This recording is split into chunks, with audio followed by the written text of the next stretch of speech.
On the steep, muddy grades of the Pacific Northwest, a mechanical war was breaking out that would eventually spill onto every highway in America. You could see it at every truck stop.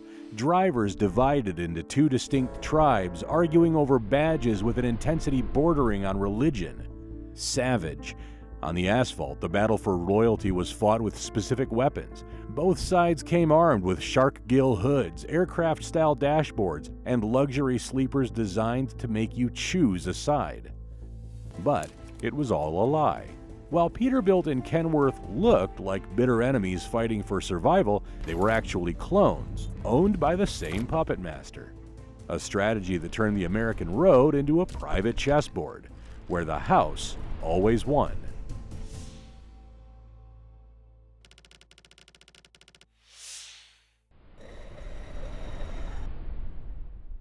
To understand this rivalry, you have to look at the Pacific Northwest in the 1930s. The terrain here wasn't just difficult, it was an equipment killer. We're talking Douglas firs 15 feet in diameter and 300 feet tall. Hauling that kind of static load down primitive logging roads destroyed the standard commercial trucks of the era. The grades were steep, and the rainfall turned the tracks into tire-swallowing traps. In this environment, a standard Detroit chassis wasn't just inefficient, it was a liability. T.A. Peterman wasn't looking to start a truck brand. He was a logging tycoon trying to stop losing money. He saw firsthand how conventional vehicles crumbled under the torque and weight required for his operation. The only alternative was the steam donkey, a stationary engine used to drag logs. But they were too slow and geographically limited for Peterman's expanding reach. Since the market didn't provide a machine that could withstand the stress, he decided to build it himself. The conflict was strictly man versus environment.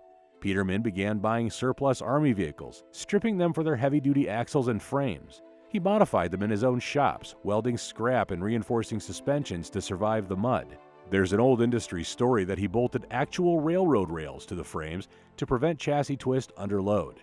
This makeshift engineering established the Peterbilt DNA, a truck born from the absolute necessity of fixing a failure. By 1939, he acquired the assets of Fajal, inheriting their factory and the distinctive shark gill hood louvers that became the brand's first iconic face. However, just up the road in Seattle, a different philosophy was taking shape. While Peterman was modifying surplus iron, Kenworth was refining a process they called the muddy boots approach. Although the lineage traced back to the Gerlinger brothers' 1912 dealership and their Gersix truck, the Kenworth Motor Truck Company was officially incorporated in 1923. By Harry Kent and Edgar K. Worthington. They took that legacy of specialized engineering and professionalized it. Kenworth engineers, including key figures like John Holmstrom, didn't stay at the drafting tables. They went into the field to inspect failures firsthand, talking directly to drivers and foremen about what broke and why. This feedback loop allowed Kenworth to build bespoke, custom-ordered units. By 1933, this dedication to innovation led them to become the first U.S. manufacturer to offer diesel engines as standard equipment, alongside the first factory-produced sleeper cab. This set the stage for the foundational dichotomy of the industry. Peterbilt was born from the frustration of a logger who needed to survive the day. Kenworth was born from the precision of engineers who wanted to master the application. Both were solving the same problem, hauling heavy loads over steep grades. But they approached the solution from opposite ends of the spectrum. By the early 1940s, the two companies found themselves on very different footings. Kenworth had fully pivoted to the war effort, proving their manufacturing might by churning out M1 heavy wreckers and nose assemblies for the B-17 Flying Fortress. They were no longer just a local truck builder, they were a standardized industrial force entrenched in the national supply chain. Peterbilt, however, remained a smaller singular vision, one that was about to be tested. In November 1944, T.A. Peterman died at the age of 51. While Kenworth was running full shifts to support the war, the industry assumed the leaderless Peterbilt would simply fold or be sold off for parts. Instead, the legacy fell to his widow, Ida Peterman. With the company's future hanging by a thread, she was about to make a decision that would shift the ground beneath the entire logistics industry. By the mid-1940s, the battle for survival shifted from the logging roads to the boardroom, and the trajectories of the two rivals began to converge. In Seattle, the Kenworth Motor Truck Corporation was already securing its future. In 1945, recognizing the company's war-hardened manufacturing potential, Pacific Car and Foundry, a heavy industrial firm known later as PACCAR, purchased Kenworth as a wholly owned subsidiary. This gave Kenworth access to massive capital and a stable corporate umbrella immediately after the war. Meanwhile, in Oakland, Peterbilt was facing a crisis. T.A. Peterman died in 1944, leaving the company in limbo. While Kenworth was settling into its new corporate home, Peterbilt's legacy fell to Peterman's widow, Ida. In 1947, she sold the manufacturing assets to a group of investors for $450,000. But in a shrewd move, she retained ownership of the land beneath the factory. That land lease became a ticking clock. By 1958, time ran out. Ida notified management of her intention to redevelop the property into the 2.5 million Foothill Square shopping center. Peterbilt was effectively evicted. Homeless and vulnerable, the company was ripe for acquisition. In June 1958, Pacific Car and Foundry seized the opportunity to buy Peterbilt, bringing both rivals under the same roof for the first time. The standard business logic of the 1950s dictated a merger. With both companies now owned by the same entity, the industry expected Pacific Car and Foundry to consolidate engineering and production to reduce overhead. The rumor mill predicted the birth of a Ken Peter truck, a hybrid machine that would erase the distinctions between the two marks. However, Pacific Car and Foundry president Paul Pigott rejected this efficiency. Pigott was not just a suit, he was an industrialist who understood that the heavy-duty truck market functioned on intense, almost tribal brand loyalty. Merging the brands would risk alienating customers who identified exclusively with one badge or the other. Instead, Pigott articulated the two fishhook strategy. The logic was pragmatic. You catch more fish with two hooks in the water than with one. If he merged the brands, he would present a single target for competitors like Mack or White.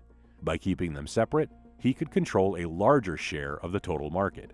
Pigott had the technical depth to execute this because his company was an industrial titan forged in the war. Pacific Car and Foundry had produced over 900 Sherman tanks and critical components for the B-17 bomber during World War II. This experience created a deep reservoir of metallurgical knowledge. They applied the rigorous steel standards of armored warfare to truck chassis design, allowing them to support two competing giants simultaneously without sacrificing quality. Under Pigott's direction, the corporate strategy was set. Kenworth was positioned as the engineering-led, fleet-focused workhorse. Peterbilt was curated as the premium class truck, focusing on custom specifications and owner-operators. This internal rivalry was designed to force innovation. If a customer got tired of Kenworth, Pigott made sure their only logical alternative was a Peterbilt, keeping the revenue in the same bank account. With the corporate structure locked in, the Civil War began in earnest. But to sell this narrative to the drivers, PACCAR knew they needed physical differentiation. As the 1950s closed, the conflict moved from the balance sheet to the highway.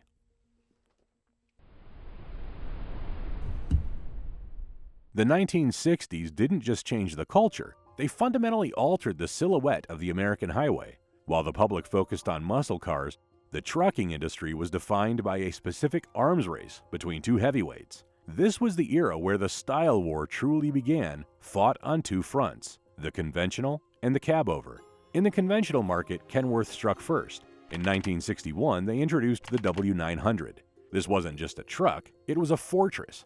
Kenworth engineers prioritized absolute structural rigidity, utilizing bulkhead-style doors hung on full-length piano hedges. It was built like a bank vault, designed to stay sealed tight even as the chassis twisted through Pacific Northwest logging roads. Peterbilt responded in 1967 with the Model 359. If the W900 was a vault, the 359 was an aircraft. PACCAR used the 359 to aggressively push aluminum construction to reduce tear weight, creating the Unilight cab. This was a calculated financial weapon. A lighter truck meant higher legal payload. The 359 also introduced the 90-degree tilting hood as a standard feature, making engine access a 20-minute task. Whereas Kenworth traditionalists still wrestled with butterfly hoods or bolt-on front ends. But on the interstate, the real battle was for the cab-over. With strict laws limiting tractor-trailer combinations to 55 or 65 feet, every inch of cab length mattered. Kenworth dominated this sector with the K100. Known for its sheer durability and the torsion bar suspension that could handle massive weight, the K100 became the workhorse of the West Coast. Peterbilt countered in 1969 with the updated Model 352 pacemaker. While the K100 was rugged, the 352 was refined, featuring wide, polished aluminum panels that owner-operators instantly turned into canvases for custom paint. This solidified the divide. The Kenworth K100 was the fleet favorite for reliability. The Peterbilt 352 was the owner-operator's choice for style.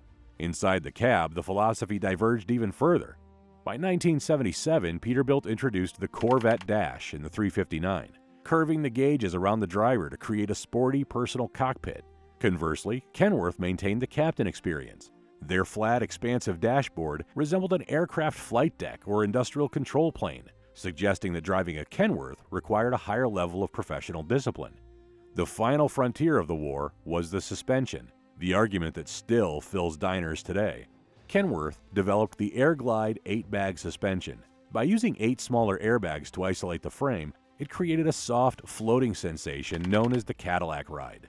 Peterbilt countered with the Airleaf suspension. This system was simpler, stiffer, and more direct. It prioritized highway stability and road feedback, earning the title of the Road Hugger. The Peterbilt driver called the Kenworth sloppy. The Kenworth driver called the Peterbilt punishing. By the mid-1970s, PACCAR had achieved the impossible. They were selling the same engines and transmissions to 2 different tribes by differentiating the feel of the machine. The trucks were evenly matched in performance, and the market was saturated. To keep the profitable war expanding, Kenworth realized they had to change the battlefield entirely. They stopped looking at how the driver drove and started looking at how the driver slept. The silence of a truck stop at 3 a.m. drives home the rigorous reality of the job. Before 1976, if you walked through a parking lot of idling diesels, you were walking past men trying to rest in spaces scarcely larger than a closet. The standard sleeper berth was a utilitarian aluminum box bolted behind the cab, often measuring just 30 to 36 inches wide. You crawled in through a narrow dog hole, you slept, and you crawled out. It was a coffin-sized afterthought designed for a quick nap, not a sustainable existence. But as the logistics network expanded, drivers found themselves spending more time in that box than in their own homes. The friction between human needs and mechanical constraints created a vacuum that Kenworth rushed to fill.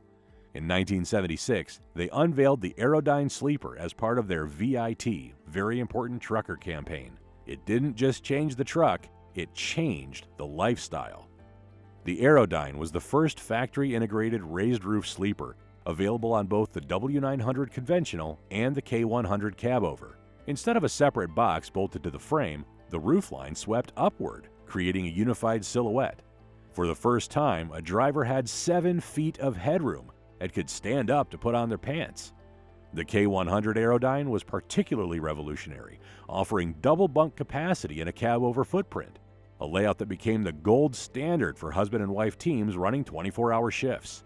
It transformed the cab from a cramped cockpit into a functional studio apartment. Peterbilt, however, refused to copy the shape. In true Civil War fashion, PACCAR allowed the brands to pursue opposite philosophies. While Kenworth chased the future with vertical space and aerodynamics, Peterbilt doubled down on the long and low tradition. They recognized that a massive segment of owner-operators hated the high-rise look, viewing it as ugly and fleet-oriented. Peterbilt's answer was the private club. Instead of raising the roof, they lengthened the box. They partnered with aftermarket builders like Mercury Sleepers to offer 60-inch and larger custom units that countered the Aerodynamic not with volume, but with finish. They marketed the traditional flat top as a premium environment for the solo professional, utilizing yacht-quality finishes, thick, noise-canceling insulation, polished wood grain, and crushed velour upholstery. By 1978, Peterbilt introduced their own 63-inch factory sleeper, featuring a new walk-through design with rounded doors that finally eliminated the crawl, yet retained the separate sleeper box structure their purist customers preferred. This divergence was perfectly timed. The industry was bracing for the deregulation of the Motor Carrier Act of 1980, which meant independent owner-operators would soon be chasing freight across longer distances. The truck was becoming their primary residence. PACCAR cashed in on both philosophies. If you were a team driver who needed bunk beds and efficiency, you bought a Kenworth Aerodyne. If you were a solo outlaw who wanted the status of a long hood and a custom bedroom, you bought a Peterbilt 359. By weaponizing these design choices, PACCAR dominated the market from both ends. They ensured that no matter what your definition of home was, you were paying rent to the same landlord. But to cement these identities into American folklore, PACCAR needed a megaphone bigger than industry trade magazines. They needed a stage where the lights were brighter. The battle for the highway was about to become a battle for the box office. By 1977, the war between Peterbilt and Kenworth had ceased to be strictly about torque curves or suspension geometry. It had migrated out of the service bays and onto the silver screen, fundamentally altering how the American public and the drivers themselves perceived these machines. If the engineering created the tool, Hollywood created the mythology. The trucking industry was in the midst of a massive cultural moment, fueled by the CB radio craze and a national fascination with the last American cowboy. PACCAR didn't need to run television commercials to sell their heavy-duty trucks, because directors were casting them as lead characters in the decade's biggest blockbusters.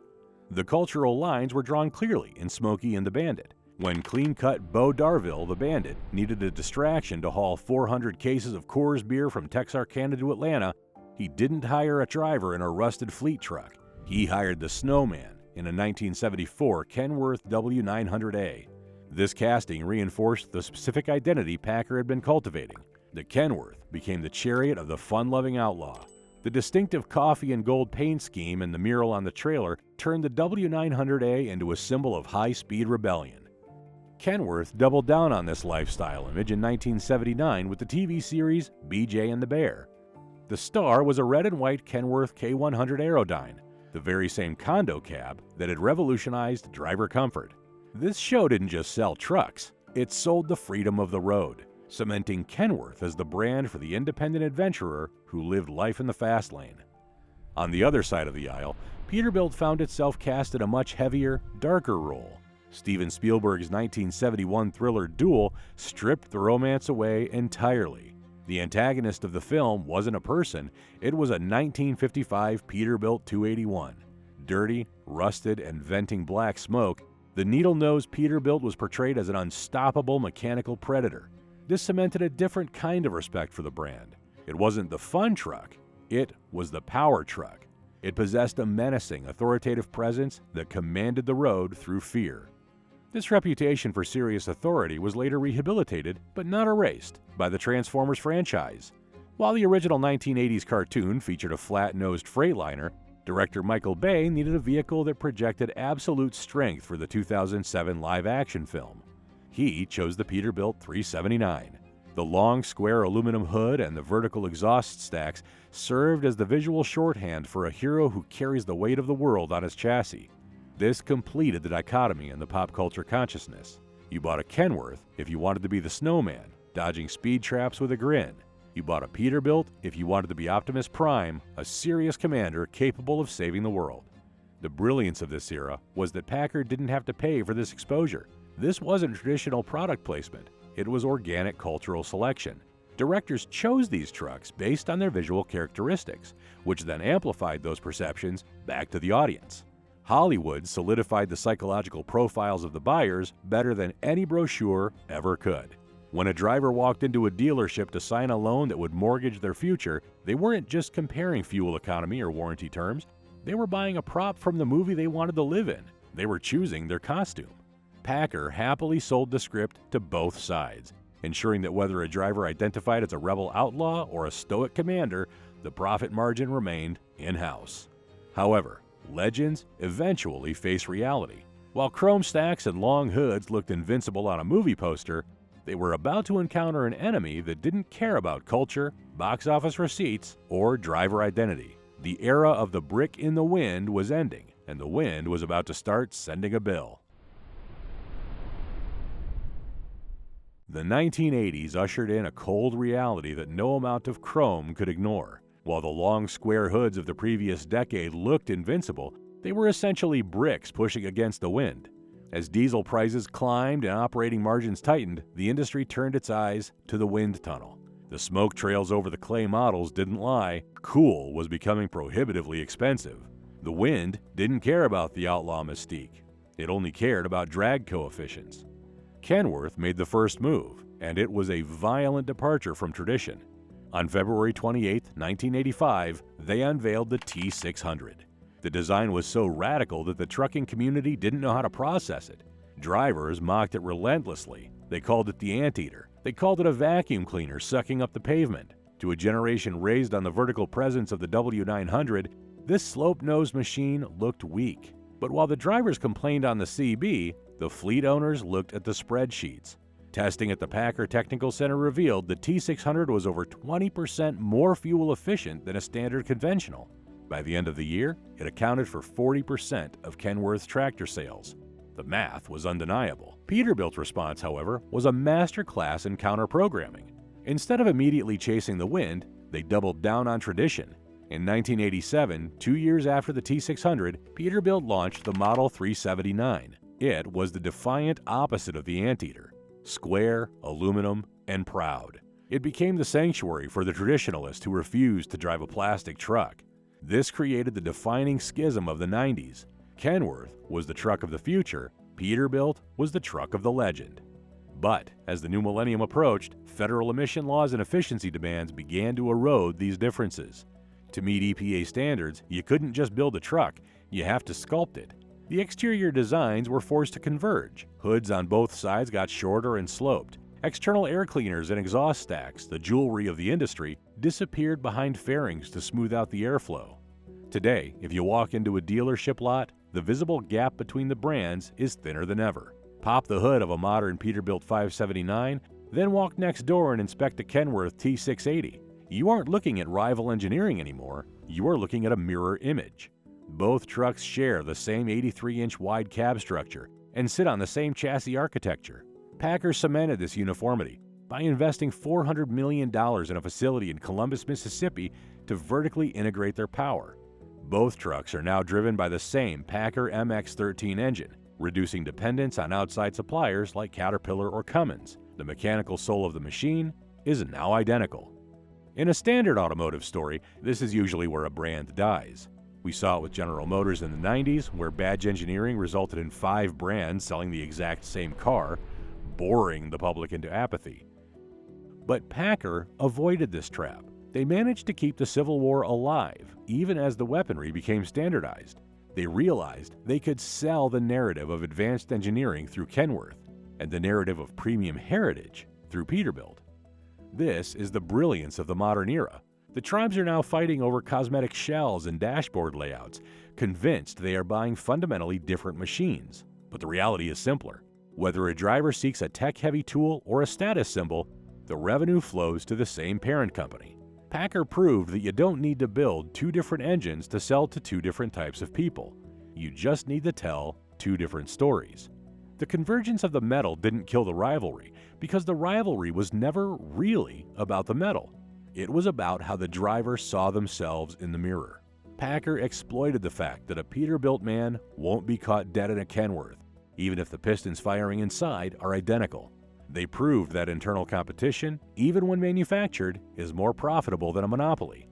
So, if the trucks are now the same, why does the rivalry survive?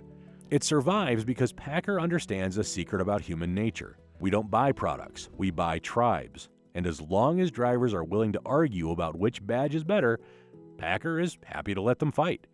This ability to monetize tribalism is exactly what separates PACCAR from the failures of its peers. When you look at the wider corporate landscape, many competitors fall into the GM trap of badge engineering, killing their brands by selling identical machines with different stickers. They bored the public into apathy. PACCAR, however, mastered the psychology of the buyer. They understood that even as the chassis, engines, and suspensions converged, the identities had to remain distinct. They realized that you can standardize the iron without sterilizing the soul. By allowing Kenworth to own the narrative of science and engineering, and Peterbilt to own the narrative of heritage and class, they ensured that every dollar spent on a premium American truck ended up in the same bank account. It is the ultimate industrial magic trick, convincing 2 groups of people they are enemies while supplying the ammunition to both sides. So, Who really won the Civil War? The shareholder. But the choice still remains yours. When you stare down that long strip of asphalt, which hood do you want framing the view? Do you belong to the tribe of the engineer or the tribe of the outlaw? Declare your allegiance in the comments below and subscribe for more industrial history.